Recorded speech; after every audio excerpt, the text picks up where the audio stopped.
मायक्लिप नावाची जी डिव्हाइस आहे ती सिव्हिअर मायट्रल रिगर्जिटेशनमध्ये वापरण्यात येते आणि ज्या वेळेस सर्जरी फार मोठा धोका पोज करू शकते किंवा वृद्धापकालात किंवा हृदय जर फार कमजोर झालं असेल तर अशा परिस्थितीमध्ये ओपन हार्ट सर्जरी मायट्रल रिगर्जिटेशन करता फार फार धोक्याची असू शकते.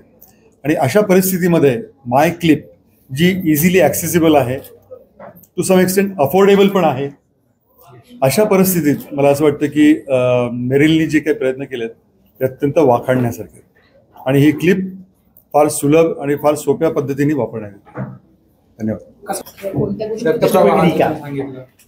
ज्यावेळेस मायट्रल व्हॅल्व लीक व्हायला लागतो त्यावेळेस त्याचा ओव्हरऑल डायमीटर फार मोठा झालेला असतो. हा डायमीटर रिड्यूस करण्यासाठी त्या दोन झडपेचे जे लिफलेट्स असतात ते जर एकत्र करून क्लिप केले हा डायमीटर कमी होतो आणि लिकेज कमी होतं किंवा थांबतं. आता किती पेशंट बसवले? मी स्वतः साधारणतः एक 6 पेशंट्समध्ये झालेलं आहे.